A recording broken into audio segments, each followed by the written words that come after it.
তারেক রহমান ক্ষমতায় থাকবে না, পতন শুরু হয়ে গিয়েছে। একটা ব্যর্থ আওয়ামী লীগ হওয়ার চেষ্টা বিভিন্ন সময় করেছে, পারে নাই। তারেক রহমান ক্ষমতায় থাকবে না, তারেক রহমান ক্ষমতায় থাকবে না, পতন শুরু হয়ে গিয়েছে। এখন তারেক রহমান হলো পিস্তল তাক করবে। আমরাও বলি 1400 লোক গেছে, বুকে গুলি চালান, সমস্যা নাই, তবে আমাদেরকে কোনো পর টাকা দিয়ে কিনতে পারবেন না, কোনো নেগোসিয়েশন হবে না, একটু হবে না, পতন হবে আপনার বাংলার মাটিতে। জনগণ আপনাকে পতন করে এই তারেক রহমানের সন্ত্রাসী দল, ছাত্র দল, যুব দল, আজকে তোমাদেরকে বলবো, কই তোমরা আজকে কোথায় গুপ্ত হয়ে গিয়েছো? আজকে যে রাজপথে দেখা যাচ্ছে না, বাসায় কি ঘুমিয়ে আছো নাকি পালিয়ে গিয়েছো? পালানোর জায়গা পাবেন না। তারেক রহমান নির্বাচনে আসার আগে অনেক জায়গায় ধর্ণা দিয়েছে, ভারত থেকে শুরু করে অনেক ডিপ স্টেটের কাছে তাজমহলের মতন 100 জায়গায় বাংলাদেশকে বিক্রি করেছে। এখন সবাই এসেছে তারেক রহমানের কাছে যে তুমি না আমার কাছে বিক্রি করেছিলা, আরেকজন বলে তুমি না আমার কাছে বিক্রি করেছিলা। তারেক রহমান এখনো মাথা খারাপ হয়ে গিয়েছে, এখন তাদের পাওনা বুঝিয়ে দিতে পারছে না, কারণ বাংলাদেশের মালিকানা তারেক রহমানের নয়, বাংলাদেশের মালিকানা বাংলাদেশের জনগণের। লন্ডন থেকে একজন বাংলাদেশে এসে ছাত্রদল, যুবদলের সন্ত্রাসী বাহিনীকে উস্কে দিয়ে বললেন, আমি হলাম বাংলাদেশের এই গণ অভ্যুত্থানের মাস্টার মাইন্ড। ফলত আমরা সেইকালীন যারা ভারত বন্ধু, শেখ মুজিবুর রহমান এবং 24-এর গণ অভ্যুত্থানের সময় তারেক রহমানের লন্ডন থেকে ফেরত এসে মানুষের উপরে ছাত্রদল, যুবদলের সন্ত্রাস চালিয়ে দেওয়াকে ওই রক্ষী বাহিনী, ওই শেখ মুজিব এবং বর্তমান তারেক রহমানের কোনো আমরা পার্থক্য দেখতে পাচ্ছি না।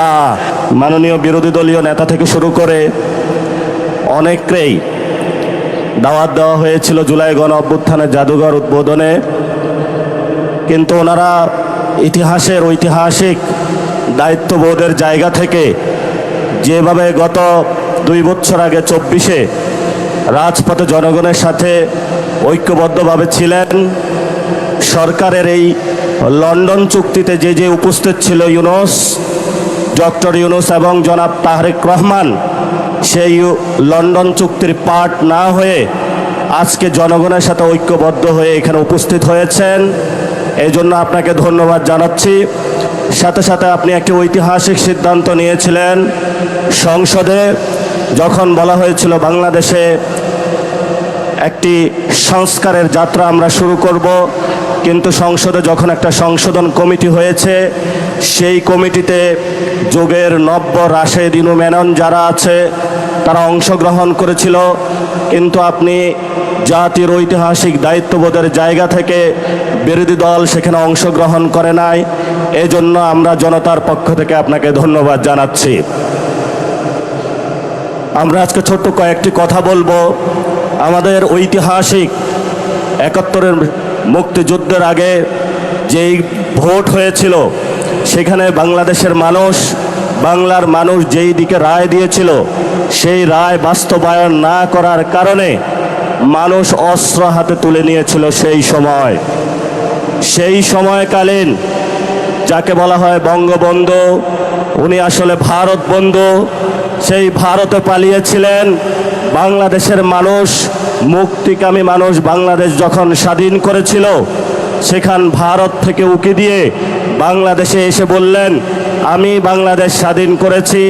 যেই মুক্তিযুদ্ধের কথা ছিল সাম্য, মানবিক মর্যাদা এবং ন্যায় বিচার, সেই 3টি ধারাকে ব্যাহত করে বাংলাদেশের রক্ষী বাহিনী গঠন করে বাংলাদেশের মানুষের উপরে ভারতীয় শাসন ব্যবস্থার যে এক্সটেনশন, সেটা তিনি সেই সময় করেছিলেন।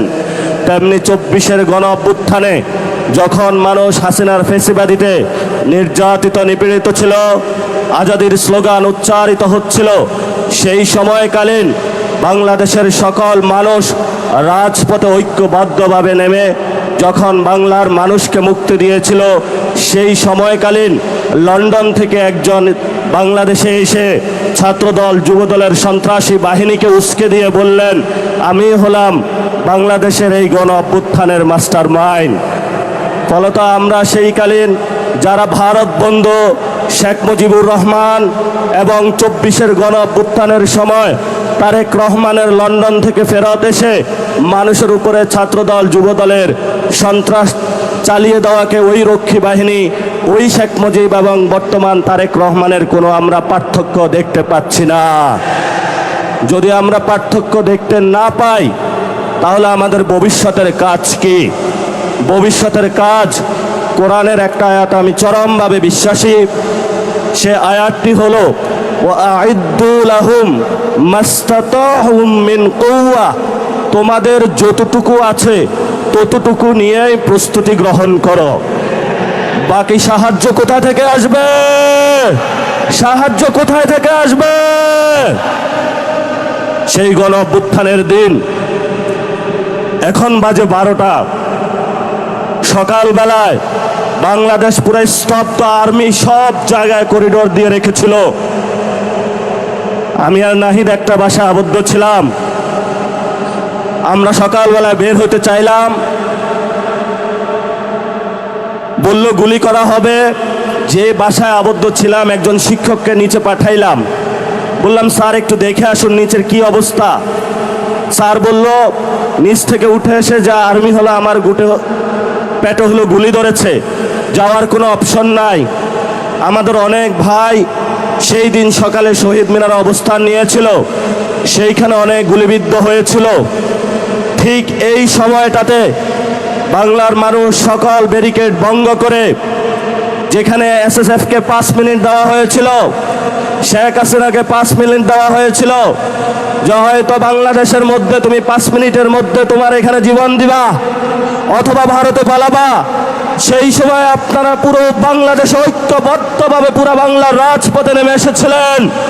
সেই সময়কালীন 5 তারিখে তারেক রহমান বাংলাদেশে ছিল না। বাংলাদেশে ছিল আমার কৃষক, বাংলাদেশে ছিল মজুর, বাংলাদেশে ছিল রিক্সা চালক, বাংলাদেশে ছিল সবজি বিক্রেতা, বাংলাদেশে ছিল গৃহিণী, বাংলাদেশে ছিল আলেম, বাংলাদেশে ছিল ছাত্র। তারেক রহমানের কোনো ছায়া আমরা সেই দিন রাজপথে দেখি না। নতুন করে বাংলাদেশে এসেছে, হালগতি বুঝার আগেই সব সিদ্ধান্ত নেওয়ার শুরু করেছে। আমরা বলেছি আপনাকে স্পষ্টত, আপনি যদি ক্ষমতায় থাকতে হয় আপনি গণভোটের রায় বাস্তবায়ন করতে হবে। যেই পরিস্থিতি পাকিস্তানি জান্তাদের হয়েছিল বাংলার জনগণের রায় না মানার কারণে, সেই পরিস্থিতি আপনার সাথেও হবে।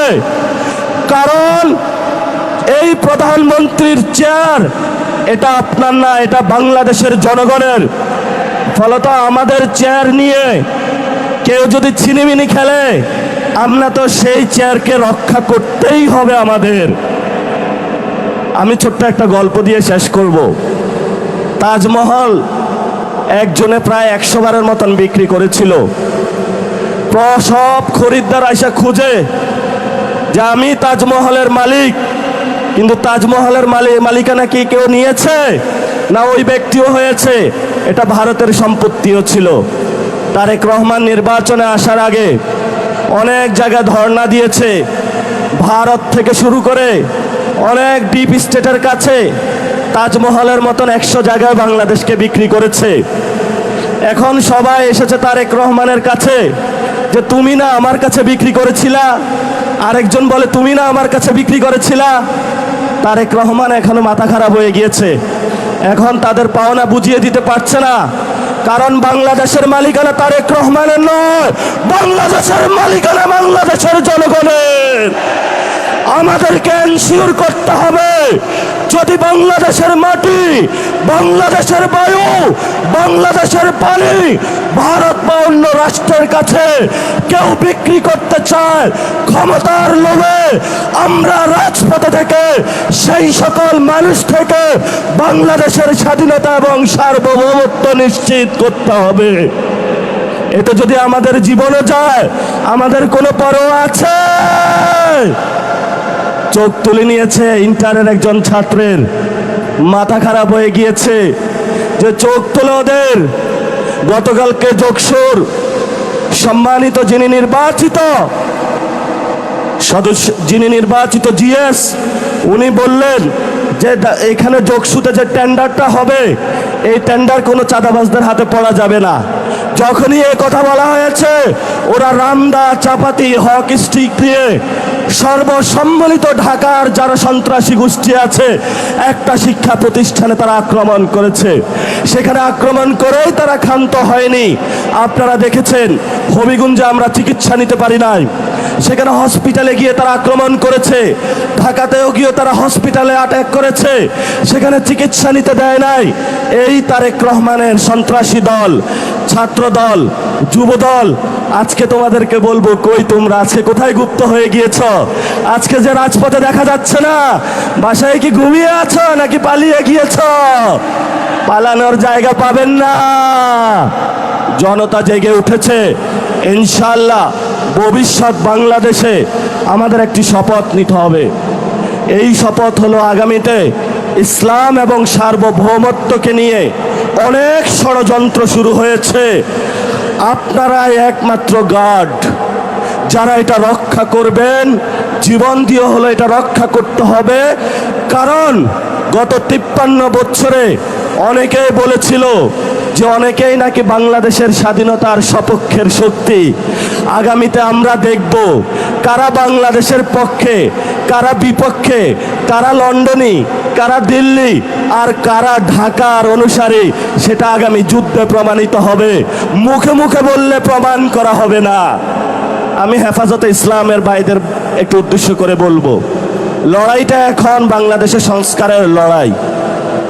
লড়াইটা এখন গণভোটের রায় বাস্তবায়নের লড়াই। লড়াইটা হলো শহীদদের বিচারের লড়াই। আপনারা আসুন, এই লড়াইতে আসুন। আমরা আর কোনো দ্বিধাবিভক্তি চাই না। কারণ বাংলাদেশের মানুষ, এখন বলা হয়ে থাকে মেয়ারে হক, আমি তো মানি সাহাবায়ে কেরাম সত্যের মাপকাঠি।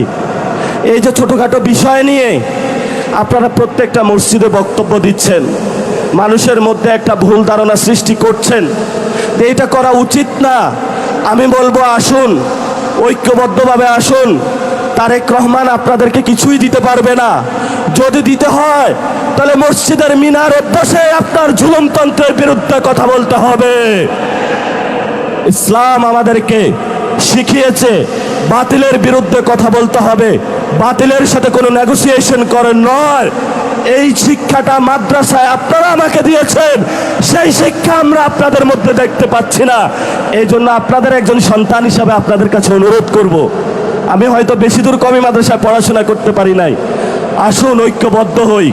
5 তারিখে যেইভাবে চরমনায় হুজুর থেকে শুরু করে 24-এ হেফাজতি বাইরা থেকে শুরু করে কোনো পরিচয় ছিল না, সবাই আমরা রাজপথে ঐক্যবদ্ধভাবে শহীদদের সাথে ছিলাম, আহতদের সাথে ছিলাম, বাংলাদেশের সংস্কারের জন্য ছিলাম। সেই জায়গাটা 2 বছরের পরে আজকেও আপনাদের কাছে আহ্বান রাখলাম, আপনারা আশা করি আসবেন।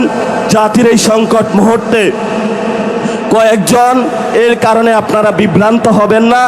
তারেক রহমান বাংলাদেশে ভালো কিছু দিতে পারবে না। তারেক রহমানের যখন পতন হবে তখন আইসা মায়া কান্না করে লাভ হবে না, তখন একটু পিছনে পড়ে যাবেন। ইতিহাসের সঠিক সিদ্ধান্ত নিতে হবে। তারেক রহমানের সাথে ভবিষ্যৎ নয়, ভবিষ্যৎ বাংলাদেশের জনগণের। দ্বিতীয় প্রতিষ্ঠা যে বার্ষিকী, আজকে সেই ডাক দিয়ে আপনাদেরকে বলে গেলাম, এই বাইতুল মোকাররমের চত্বরে, যেখানে হলো অনেক ইতিহাসের সাক্ষী, তারেক রহমান ক্ষমতায় থাকবে না, তারেক রহমান ক্ষমতায় থাকবে না। পতন শুরু হয়ে গিয়েছে। এখন তারেক রহমান হলো পিস্তল তাক করবে। আমরাও বলি 1400 লোক গেছে, বুকে গুলি চালান, সমস্যা নাই। তবে আমাদেরকে কোনো পর টাকা দিয়ে কিনতে পারবেন না, কোনো নেগোসিয়েশন হবে না, একটু হবে না। পতন হবে আপনার বাংলার মাটিতে। জনগণ আপনাকে পতন করে শেখ হাসিনার মতো উচিত শিক্ষা দিয়ে তবে আমরা বাংলাদেশের যে দ্বিতীয় স্বাধীনতার যুদ্ধ, সেটার ভবিষ্যৎ মাত্রা এগিয়ে নিয়ে যাব। সবাই ভালো থাকবেন, নিরাপদে থাকবেন, আশেপাশে দেখে রাখবেন যারা ছাত্রদল, যুবদল, বিএনপির সন্ত্রাসী, তারা যাতে জনগণের উপরে কোনো অত্যাচার না চালাইতে পারে।